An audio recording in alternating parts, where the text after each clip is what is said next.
이재명 대통령님의 주말 긴급 지시로 언론들이 난리입니다. 오늘자 한국일보 보도에 따르면 대통령실 관계자는 미국 백악관이나 UN 회의 모두 그렇게 프레스룸이 운영되는 거로 안다며 대선 기간에도 후보자들과 기자들이 대답하는 장면이 노출된 바가 있지 않느냐고 밝혔습니다. 그러면서 시대 흐름에 따라 국민적 요구가 훨씬 알 권리 차원에서 만족도가 있다. 판단에 이 대통령의 직접 지시로 이행되는 사항이라고 덧붙였습니다. 네, 지들 얼굴 안 나온다고 막 나가는 질문을 쏟아낸 조중동 기자들, 이제 참교육을 좀 받길 바랍니다. 이재명 대통령께서 후보 시절 언론을 한번 제대로 손을 보겠다고 말씀하신 부분 보시고 언론개혁이 검찰개혁보다 더 중요한 이유 안내드립니다. 언론은 사람들의 판단에 영향을 미쳐요. 그리고 민주주의를 지키는 데 중요한 제도이기 때문에 보호하지 않습니까? 근데 이 보호를 악용해가 민주주의를 훼손하는 가짜 뉴스를 내면 어떻게 해야 돼요? 없애야지. 그래서 제가 망할 정도의 징벌배상 제도를 반드시 도입해야 된다라고 하는 거예요. 언론에 그동안 많이 시달렸잖아요. 저는 엄청나게 당했죠. 언론 개혁 문제는 가짜 뉴스를 내면 회사가 망한다.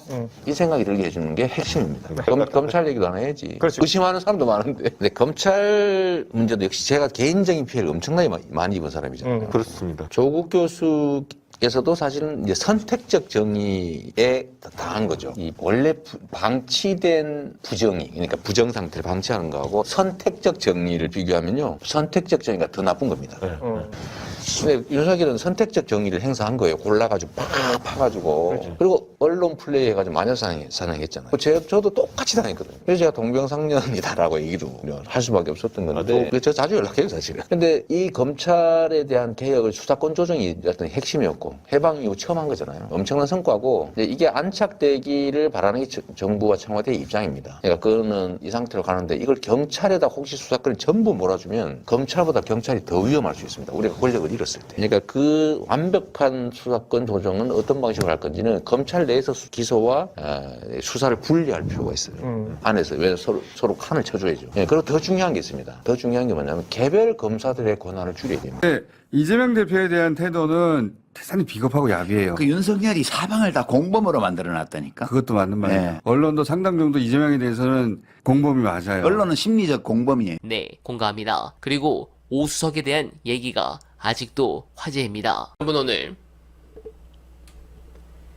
민정수석은 단순히 대통령의 참모가 아닙니다. 검찰, 국정원 등 사정기관, 인사검증과 컨트롤타워 역할을 합니다. 검찰개혁은 솔직히 제도만 바꾼다고 되는 게 아닙니다. 조직 내부 사람들도 바뀌어야 진짜 개혁입니다. 사정기관 구성원들은 누구에게 줄을 대느냐에 굉장히 민감합니다. 비검찰 출신이 민정수석이면 줄을 댈 곳이 없으니 오히려 반정권 기류가 힘을 얻습니다. 그런데 검찰 출신, 그것도 특수통이라면 상황이 달라집니다. 줄댈 출구가 열리죠. 검찰 내 친정권 인사들이 세력을 얻습니다.